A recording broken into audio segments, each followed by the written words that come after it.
Hello everyone, I welcome everyone to CIPMAT's Concept Booster series. Today is session number 2 and today I have brought a very beautiful topic for you guys. This is the theory of congruences in number theory. So this particular topic is a very unconventional topic which is generally not taught while preparing for IPMAT or JIPMAT. But here I'm going to teach you this concept, and this concept is going to be really helpful in the various problems of divisibility. And you must have seen that in your examinations there are various questions like what is the remainder when 3 to the power 105 is divided by some 17. And certain people who are just prepared for maybe JE and other things, you must be they will be thinking that, okay, I have never learned how to do this question. I don't know how to do this kind of questions. Okay. So this video is going to be a solution to your problems who are facing problems related to divisibility, and theory of congruences is a tool which is going to tell you about how to deal with these kind of problems. So maybe you will find it a bit difficult if you are doing this for the first time. Okay, however, if you listen to the video very carefully and you pause the video in between and understand, try to understand the concept, you rewind the video and see it once again. Okay, I think that it is going to be absolutely helpful and you are not going to face too much of a problem. And of course, if you face any problem in understanding any of the concepts, please write in the comment box and I will be helping you throughout. And apart from that, the notes that I'm going to write in this particular video, you are going to get the link for that right in the description box. So check that out too. So let's get started with today's concept. So the concept for today is theory of congruences in number theory. So first of all, this is about myself. I am a 5th year student at IPM, IIM Indore. And here are some points which are written. You can go through them.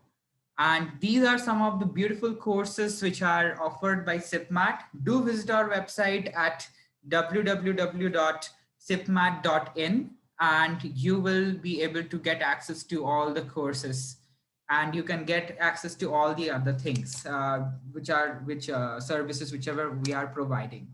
And here are some tips and tricks to crack IPMAT or any aptitude test for that matter. Please go through them as well. So without wasting any more time, let's start with the theory of congruences.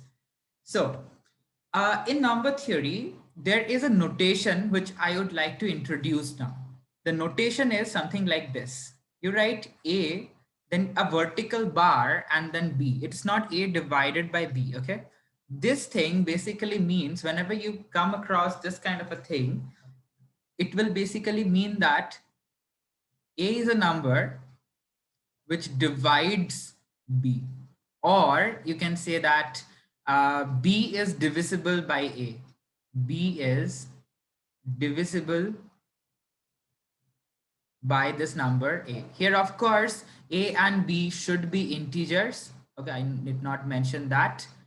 In this particular video, whatever variables I'm going to use, consider them to be a part of integers. Okay, they will be in the set of integers. Okay, please keep this thing in mind.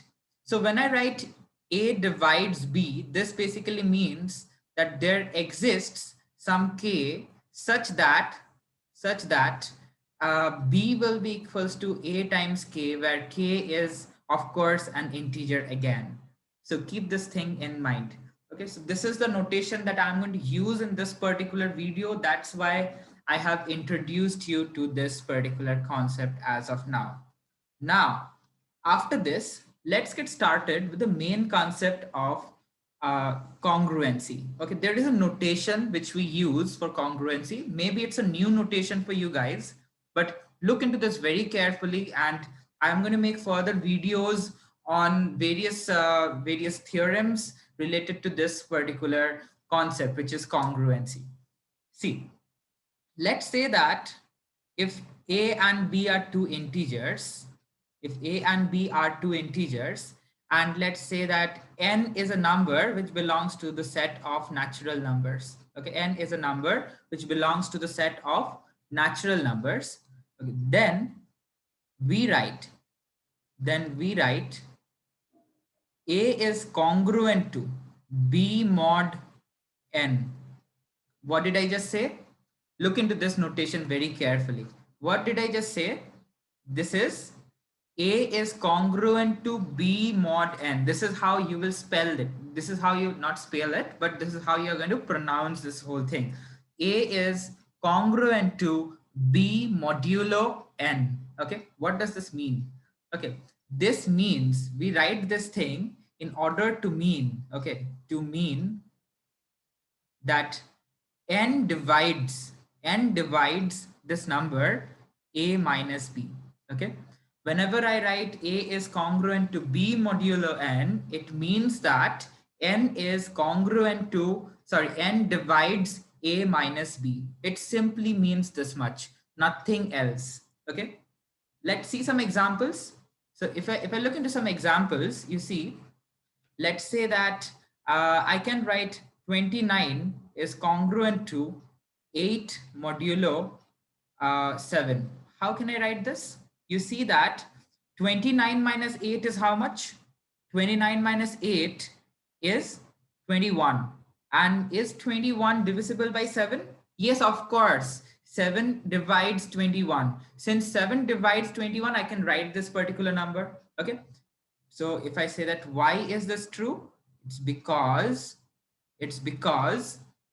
7 divides this number 29 minus 8. Hence, I can write this. Similarly, I can say that 60 is congruent to 0 mod 5. I can write this. 60 is congruent to 0 mod 5. Yes, of course, because I know that 5 divides 60 minus 0. Okay, 5 times 12 is 60. So 5 divides 60. Hence, I can write this particular thing. Now, did you notice something? That is, whenever I say that anything is like this, that is, A is congruent to 0 mod n. If I write anything like this, this basically means that this number n divides this number a. Okay, so a is congruent to 0 mod n basically means that a is divisible by n. I hope till here everything is clear to you. Okay, let's move forward and understand a few more theorems or a few more results related to congruency. Okay, so let's say that for numbers, okay, for numbers a and b, which is congruent, sorry, which is belonging to the set of integers, okay, and let's say n is a natural number, then we have the following results. The results are what? The first result is that A is congruent to A mod n. Well, is this true? Of course. Why is this true? This is true because, okay, according to this, okay, anyway, we know that this particular thing, for proof of this, you can say that 0 is divisible by any integer, isn't it? Any number, any integer is going to divide 0. I can say that 0 is divisible by any integer. Okay. 0 is divisible by any integer. Now, since 0 is going to be divisible by any integer, okay, let's say that number is n. So I can say that n divides 0, or I can say that n divides a minus a, or from here I can write that a is congruent to a mod n. So for all integers a and all natural numbers n, I can write that a is congruent to a mod n. I hope this is absolutely clear to you. Okay. Now, the next result is, Oh, by the way, I forgot to mention one thing. This first result, this is known as the reflexivity property. Reflexivity, reflexivity property of congruences. Okay, the first result is known as the reflexivity property of congruences. For students of class 11th and 12th, you know, those who have taken mathematics, you must have been already introduced to the concept of reflexivity, symmetry, and transitivity in the chapter of relations and functions. Okay, it's similar to that. Okay, there is a symmetrical property as well, which says that if A is congruent to B mod, if A is congruent to B mod n, okay, then I can also write that B is congruent to A mod n. Okay, I can always write this. Now, why is that so? Let's quickly see the proof of it. Before that, let me mention that this property is known as the symmetry property. This is the symmetry property of the theory of congruences. Now let's quickly see the proof of this particular thing. So the proof of this goes like this. That is, if I say that A is congruent to B mod n, okay, then of course I know that n divides A minus B. Now, if n is dividing a particular number, so for example, like 2 divides 4, okay, then I can also say that 2 divides minus 4 as well. Okay, with the same logic, I can write then n will also divide minus 1 times A minus B. Or I can say that n is also going to divide B minus A. And if that is the case, I can say that B is congruent to A mod n as well. Okay, I hope this is clear to each and every one of you. Okay, now after this, one more property that we are going to see, it says about the next kind of property, that is after reflexivity, we have the transitivity property. According to the transitivity property, it says that if, let's say that A is congruent to B mod n, okay, and let's say B is congruent to C mod n, okay, then I can say that A is congruent to C mod n as well. This particular property is known as the transitivity property. This particular property is known as what? The transitivity property of congruences. Now, after this, let's quickly see the proof of this as well. So the proof of this goes like this. That is, first thing that we are given is A is congruent to B mod n. So what does that mean? A is congruent to B mod n. This basically means that n divides A minus B, and I have B is congruent to C mod n. Hence I can write n divides B minus C. Now, from the properties of divisibility, I can say that from the linear property of divisibility, that is, if n is congruent to A and if n is congruent to B, there is a small property like this. Let me mention it over here for those who are uninitiated with this concept. That is, if n divides A and if n divides B, then there exists integers such that n also divides the linear combination of A and B. That is, n is going to divide some ax plus by as well, okay, where x and y are some kind of integers. Okay, now quickly, if I see this, okay, then from here I will be able to write that n divides A minus B plus B minus C, or hence I will be able to write n divides, I can write this as A minus C as well. Okay, now if n divides A minus C, then from here, of course, I can write that A is congruent to C mod n. Okay, and A is congruent to C mod n. Okay, this proves the transitivity property. All right. Now, by this moment, you must be wondering that how is this going to be helpful for us? Okay, how is this going to be helpful for us? Watch till the end of this video and you will understand that this is going to be so much helpful for you.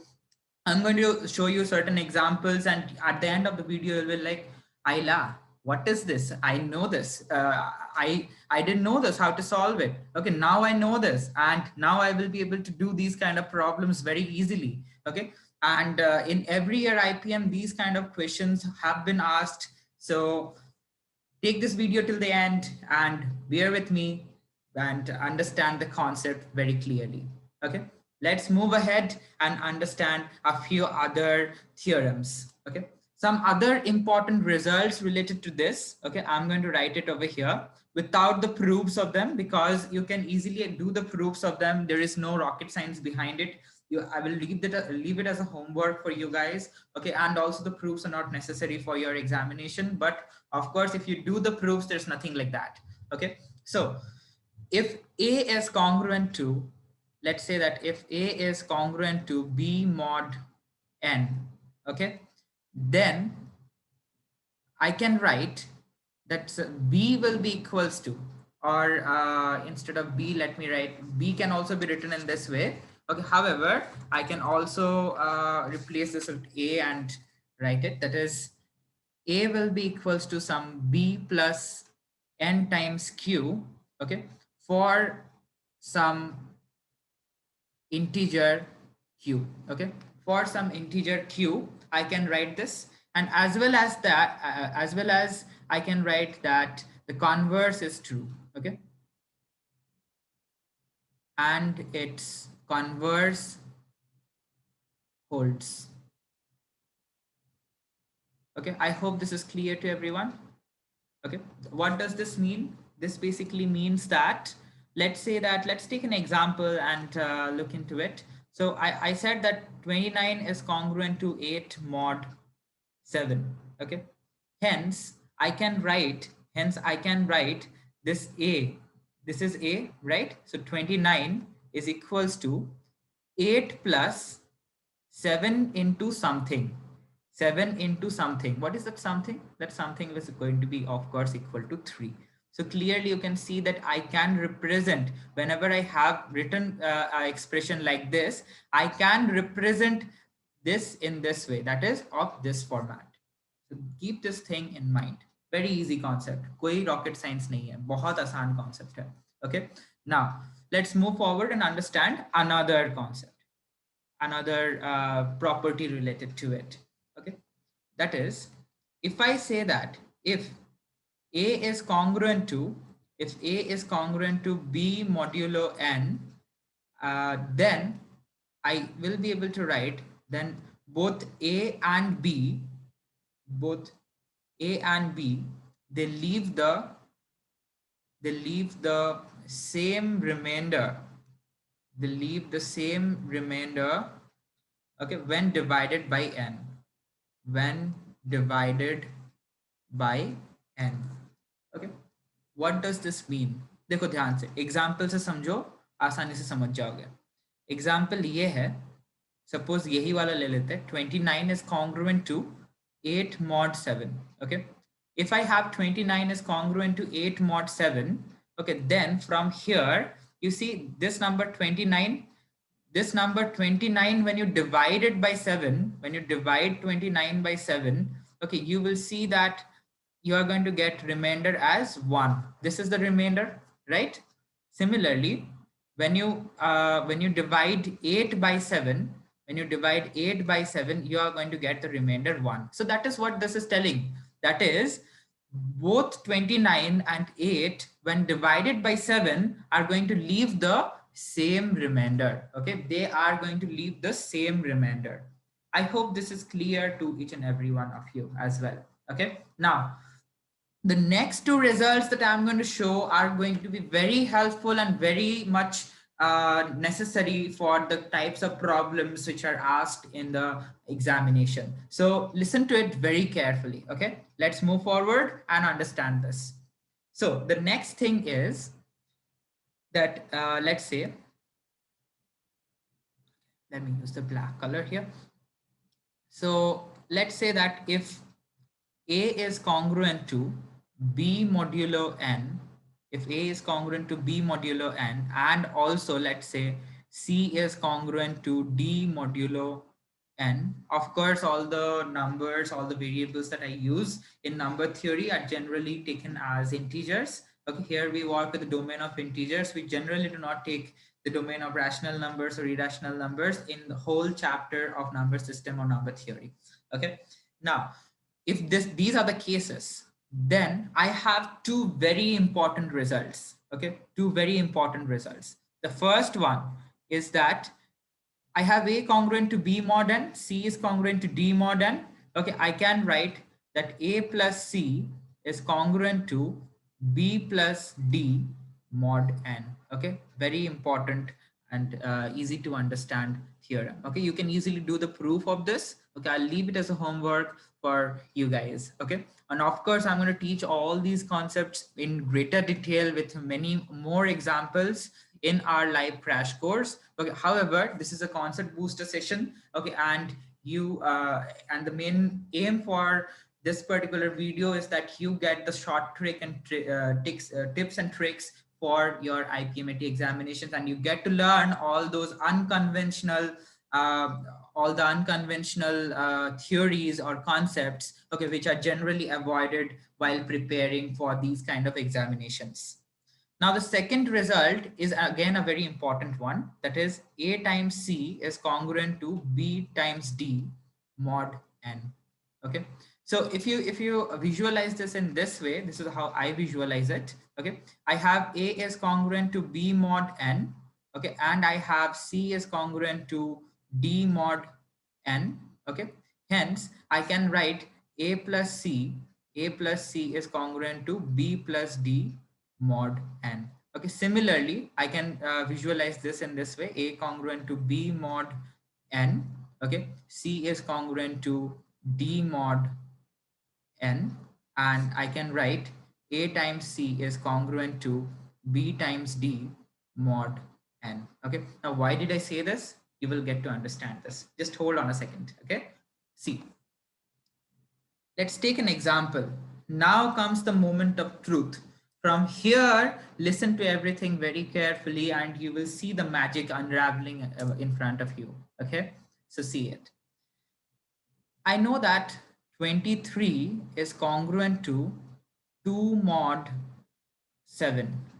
I can write that 23 is congruent to 2 mod 7. It's because of course 7 divides 23 minus 2, that is 7 divides 21. Okay, hence I can write this. So now, you know what, let me write this once again. 23 is congruent to 2 mod 7. Okay, hence I can apply this particular property and can I write that 23 square is congruent to 2 square mod 7. Now I can do the same procedure again and again and again. Okay, and if I continue with the same procedure again and again and again, then of course, okay, you will see that I can write this particular result. That is, if I have A is congruent to B mod n, then I will be able to say that A to the power k is congruent to B to the power k mod n. Okay. Now, what does all these things mean? Okay, let's do this once again and let me show you a magic. Okay, I can again write 23 is congruent to 2 mod n. Okay, 2 mod 7. Hence, I will be able to write that 23 cube is congruent to 8 times mod 7, because 2 cube is of course 8.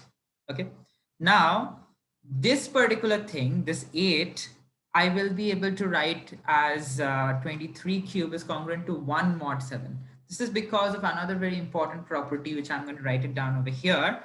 That is that if you have some A is congruent to B mod 7, B mod n. Okay, if A is congruent to B mod n, then I will be able to write that A plus basically I should write it in this way. That is A is congruent to B plus some n times Q mod n, where Q is again an integer for some Q which is an integer. Now, why have I told you this particular thing again? Okay, I have this result with me. Okay, from here, can I say that 23 cube is congruent to 8 minus or 8 plus 7 times minus 1 mod 7?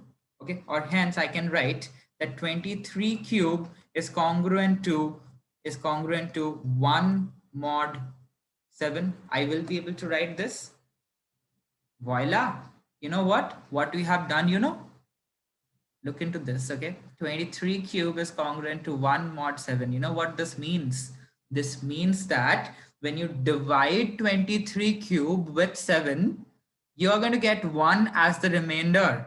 Okay, what a beautiful way to prove that. What a beautiful way to find that out. Okay, that is, suppose in the examination you are given, in the equation like this, that is, what is the remainder, when 23 cube is divided by 7? Okay, you know what your answer is? Your answer is equal to this number. I know 23 cube is congruent to 1 mod 7, hence my answer is 1. Okay, as long as you can express this particular number as any number which is less than 7 and greater than 0, okay, I can say that that is my remainder. Okay, so one more thing that I would like to mention over here, that is, if I say that A is congruent to B mod n such that, okay, um, A is greater than B, okay, A is greater than B, and B is also less than, N, and this B is greater than or equal to 0. Okay, these are two conditions if I have. Okay, then A congruent to B mod n, this sentence implies, this particular sentence is going to imply that B is the remainder. Okay, B is the remainder. Okay, when A is divided, by n. Okay, I hope this is clear to everyone. Okay, let me give you a small question, and I'll expect every one of you to attempt this particular question. Okay, so suppose the question is like this, that let's say that what is the remainder, when 23 to the power 15, or let's say 20 to the power 16, is divided by 7. Okay, what is the remainder when 23 to the power 16 is divided by 7? Kya hoga iska answer? Okay, let's try to find it out. We just saw in the previous slide that 23 cube is congruent to 1 mod 7. Okay, let's try to exploit that result and try to do something with it.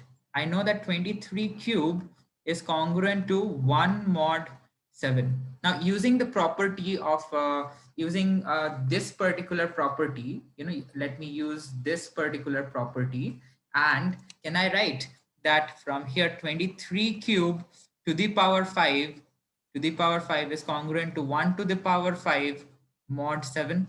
Okay, or I can write this as 23 23 to the power 15 is congruent to 1 mod 7. Now look into this very carefully. 23 to the power 15 is congruent to 1 mod 7. And I know that 23 is congruent to 2 mod 7.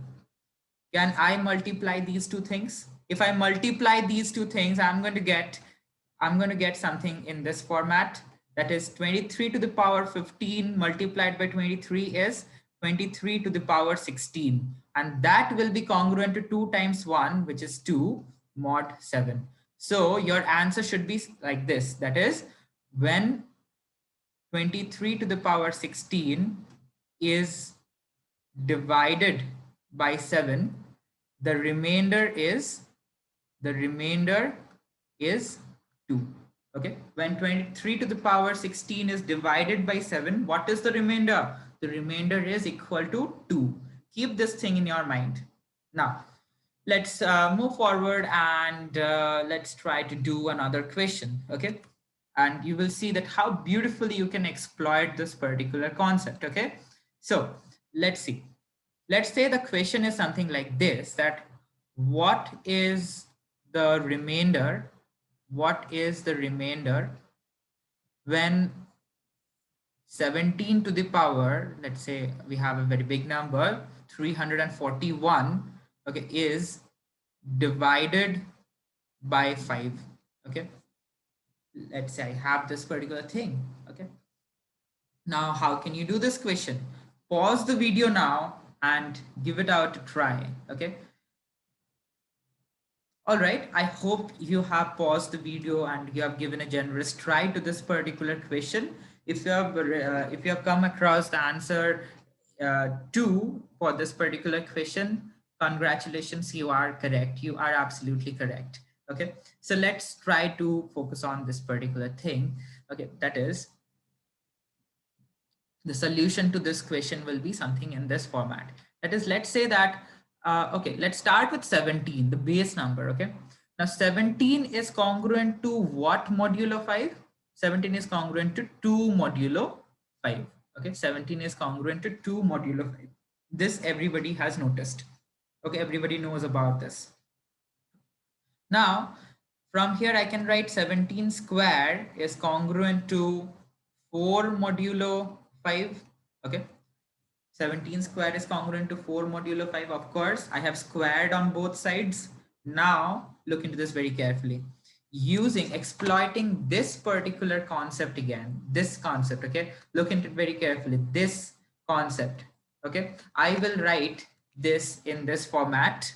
That is, 17 square is congruent to 17 square is congruent to 4 plus minus 1 times 5 mod 5. Okay, I hope this is clear. So I can write that 17 square is congruent to minus 1 mod 5. Whenever you get something in this form, that is minus 1 or 1, something congruent to minus 1 or 1, okay, you are almost done. Okay, always try to express it in this format. Okay, then it will be very easy to move forward with that, because 1 to the power anything is going to be 1, and minus 1 to the power any even power is 1, minus 1 to the power any odd power is minus 1. So you can exploit that concept and you can move ahead in the further steps. From here, let me change the color because it's going to be different. Okay, so can I square this once again? Let's square this once again. If I square this once again, I'm going to get 17 to the power 4 is congruent to minus 1 to the 1 square mod 5. Minus 1 square is what? 1. So 1 mod 5. So now after this, let's do something. Let's try to divide this number by 4. 341, if I divide this by 4, okay, I'm going to get 8, 32, 21, 5, 20. Okay, you do this. This number that you get, raise it to the power of 85. Okay, do this. 17 to the power 4, raise it to the power of 85 is congruent to 1 to the power 85 mod 5. Then you can write this as 17 to the power 340 is congruent to 1 mod 5.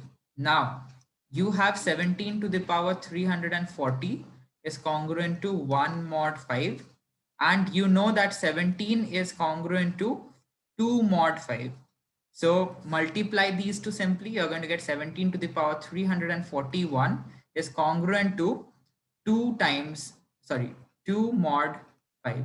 Hence, what should be your answer? What should be the required remainder? The required remainder is equals to 2. Why is that so? Because 2 lies in between 0 and 5. Okay, so I can say that my required remainder for this particular question is equal to 2. So do you see how beautifully you can exploit this new concept that you have learned? Okay, and you can find out answers to these kind of difficult questions. Maybe you found these type of questions very difficult to solve in your examinations, but use this concept and you will be able to solve these kind of questions very easily. Now, there are some very important and very good theorems related to theory of congruences, okay, which we are going to discuss in some other video, okay, not in this video. And they are three main important concepts. The first one is Fermat's little theorem. One is the Fermat's little theorem, okay. This is a concept related to number theory and congruences, okay. Today's video is going to be the basic foundation for Fermat's little theorem, okay, for understanding the Fermat's little theorem. The second thing is called the Euler's theorem in number theory. Euler's theorem in number theory, it is succeeding a particular concept called Euler's Taussian function, which we are going to learn in some other video as well. And another very important theorem related to this is the famous Wilson's theorem. Okay, famous Wilson's theorem. So these are the three theorems which are very important and are related to the theory of congruences. Later on, we will be learning about these concepts as well, that is Fermat's little theorem, Euler's theorem, and Wilson's theorem in number theory. Okay, even though these concepts are generally skipped while preparing for your IPMAT examinations or JIPMAT examinations, okay, they are going to be really handy in the exams. Okay, during my time, I remember I had used the Fermat's little theorem in one of the questions, and I could easily solve one question in very short amount of time. Okay, so knowing these concepts will be really helpful for you. Okay, if you are introduced to this concept for the first time, okay, no need to worry if you didn't understand in the first go. Watch the video once again, watch it by pausing and reviewing the stuff, okay, and after that you can go ahead to go ahead with the next concepts and practice questions, practice these kind of questions from various books and materials. And again, I would request everyone to please visit our website, https://cipmat.in. Okay, please visit our website and see what are the courses that we offer. And you will see that you are going to get absolute value for your money once you visit our website. Okay. So all the best, everyone. I hope you have understood the concept of today's video. We are going to come up with more beautiful concepts like these in the upcoming days. Okay, so please subscribe to our channel and like this video, share it with your friends, and thank you so much. Bye-bye and have a great day ahead.